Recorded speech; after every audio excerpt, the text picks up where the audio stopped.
पूरा साल जम के ब्याज लेते हैं, पूरा साल जम के रिश्वतें लेते, पूरा साल जम के झूठ बोलते, धोखा दे के सौदा बेचते। साल में एक बार उर्स आ गया, चादर चढ़ा दी, सारे गुनाह माफ।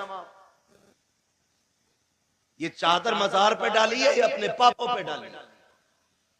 ये कंडीशन हमारी कौम की है। नौजवानों, हमें अपने नजरिए बदलने होंगे, अपने आप को बदलना होगा, अपने तरीके बदलने होंगे। ये महफिल जैसा कि अभी हज़रत अल्लामा मौलाना फैजान रज़ा अजीज़ी ने बताया, इतनी अज़मत और बरकतों वाली महफिल है, जो यहाँ के बैठ जाता है वो बख्श दिया जाता है, बख्श दिया जाता है। आप कहेंगे बड़े बड़े पापी आते, तो रब की रहमत है, कहती महबूब मैं इन गुनाहगारों के गुनाह नहीं देख के तक के, बल्कि मैं तेरे चेहरे के सदक़े में आने वालों को बख्श देता हूँ। सुभान अल्लाह। हुजूर के सदक़े में हम बख्शे जाते हैं। जब हम हुजूर के सदक़े में बख्शे जाते हैं तो फिर काम भी वो करें जो मदीने वाले को पसंद है, जो हुजूर को पसंद है वो काम करना चाहिए। ये मेले तमाशों में बेपर्दगियां कितनी होती हैं, हद से ज्यादा बेपर्दगियां होती हैं। जबकि मदीना शरीफ की ये तारीख रही है जब पर्दे का हुक्म लाजिम किया। मेरे महबूब ने फरमाया कि रब ने फरमाया औरतों से कह दो कि वो रास्ते में साइड से चला करें।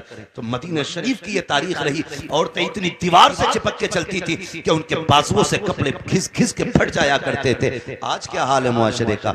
आज आप रास्ते से हटे तो हटे, वरना सामने से आने वाला हटने के लिए तैयार लगी है। इस मुआशरे को कितने बर्बाद किया, किसने बर्बाद किया, किसने बर्बाद किया? ओ भाई, कहीं ना कहीं हम ही इसके जिम्मेदार हैं। अल्लाह और उसके रसूल का खौफ करें। हमें क़यामत में अपने रब को मुंह दिखाना है, मुस्तफ़ा से मुलाकात करनी है, तो क्यों ना वो काम करें जब मरने के बाद जनाजा निकले तो बताने की जरूरत ना पड़े कौन गुजर के जा रहा है। तुम्हारे जनाजे का कफन ये बता दे, लहद में इश्क़ रुखे शह का दाग लेके चले, अंधेरी रात सुनी थी चराग लेके चले, तेरे गुलामों का नक्शे कदम है राह खुदा, वो क्या भटक सके जो ये सुराग लेके चले। सुभान अल्लाह। नारे तकबीर, नारे रिसालत, उलमाए अहले सुन्नत, हज़रत अल्लामा मुफ्ती अहमद रज़ा साहब क़िबला, नारे तकबीर, नारे रिसालत। और चादरों की भी हकीकत ही है। 6-6 किलोमीटर से हजरत कह रहे 70 गज की चादर ला रहे, मैं ढोल के आ रहा है 70 गज की चादर 12 किलोमीटर से नौजवान लेके चले। ख्याल आता शायद सारे रोजा रख के चले होंगे। हर कदम पे 2-2 रकात नफल अदा करते आते होंगे। फर्ज तो फर्ज तहज्जुद नहीं छूटती होगी, लेकिन जब पहुंचो और जब चादर आए तो देखो कोई भांग पी के आ रहा है, कोई चरस मार के आ रहा है, कोई रास्ते में थक गया था तो पौवा ही मार दिया। ये हकीकत हमारे मजारों की चादर की है। मसला के आला हजरत ये है कि अगर पहले से मजार पे चादर मौजूद है, जब तक वो बोसीदा ना हो जाए दूसरी चादर चढ़ाने की इजाजत नहीं। ये मसला के आला हजरत है। और धंधा बना लिया मुजावरों ने। मौलवियों को नहीं बुलाएंगे, जलसा नहीं कराएंगे, वरना पोल खुल जाएगी। हाँ, और कह रहा कि ये मौलवी और मुफ्ती के फतवे हमें क्या रोकेंगे? अल्लाह ने हमें तेरी गर्दन काटने के लिए मुकल्लफ नहीं किया। हमारा काम सिर्फ बताना है। हम बता के जाएंगे, तुझे कोई नहीं रोकेगा, तू शैतान की औलाद है, मत रुक। पता चल जाएगा जब मर के कब्र में लेटेगा। वो लठियां चलेंगी, कोई बचाने वाला नहीं होगा। हाँ, मुजावर मर रहे हैं, मजार बन रहे हैं सबके। ओ भाई, जो लायक मजार है उसका बनाओ। पतंगे शाह, मलंगे शाह, जुब्बे शाह, कंगन शाह, चुटिया शाह, लुटिया शाह, सारे मजार बना दिए। आने वाले दौर में इतने मजारों पे आने वाले नहीं होंगे जितने मजार नजर आए। हर एक का मजार न बनाओ, जो मजार के लायक है उसी का मजार बनाया जाए। पता चला कि ये किन का मजार है, कि ये वो हैं इनकी कभी पतंग कटी नहीं थी, लोगों ने उनका ही मजार बना दिया। ले भाई, इसकी पतंग नहीं कटी तो ये बाबा हो गया। डरें, अल्लाह के अजाब से डरें और खौफ करें। जो लायक हैं इसके, उन्हीं का मजार बनना चाहिए। अब तो बिजनेस चल रहा चादरों में भी। 100-150 चादरें चढ़ जाती हैं रोज की उर्सों पे, और फिर अगले दिन वही मुजावर दुकान वालों को बेच देते हैं, फिर वही दुकान वाले फिर मजार पे बेच देते हैं। अल्लाह तौफीक दे। मैं मना नहीं करता आपको खर्च करने से, करना है ना, फिर एक काम करना, आप एक जोड़ा लाना और ढूंढ लेना तुम्हारी बस्ती में गरीब कौन है, कमजोर कौन है। फिर मजार वाले के पास जाना, कहना बाबा मैं चादर नहीं लेके आया, तेरी तरफ से फला यतीम के लिए जोड़ा लेके आया, सुभान अल्लाह, सुभान तेरी जानिब से फला गरीब के लिए ये कपड़े लेके आया हूं। खुदा की कसम अगर मजार वाले की जानिब से किसी गरीब की मदद की जाएगी, मजार वाला भी राजी हो जाएगा, काबे वाला भी राजी। सुभान अल्लाह, सुभान अल्लाह।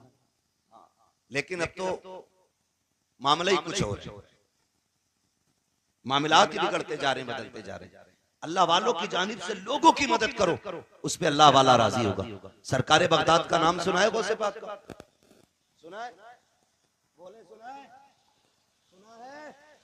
सुना है ना सरकार बगदाद का नाम? अल्लाह अकबर, शान जानते हैं। एक दिन आप कहीं जा रहे थे सफर में, तो दरिया पार करना था आपको, कश्ती के करीब पहुंचे, एक बंदा खड़ा रो रहा था। आपने फरमाया रो क्यों रहा है? क्योंकि आप करीम इब्ने करीम है, सखी इब्ने सखी।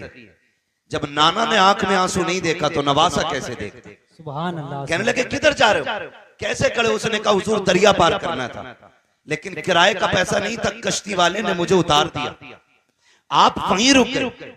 अपने शागिर्द से फरमाया जाओ, मेरी दरसगाह में सोने के सिक्कों की थैली रखी है, वो उठा के ले आओ।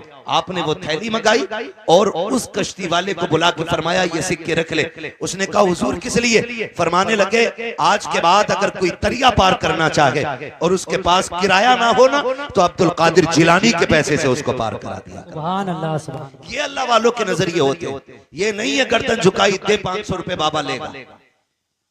ये डकैत है, डकैत, ये चोर है। अल्लाह वालों के नाम पे जेबें काटी जाती है। खुदारा बदले रवैये अपने और माशरे को बेहतर करें। हम सुबह ही उठते हैं, आके मसल के बाबा से जाके कहते हैं बाबा बरकत दे दो, रोजी दे दो।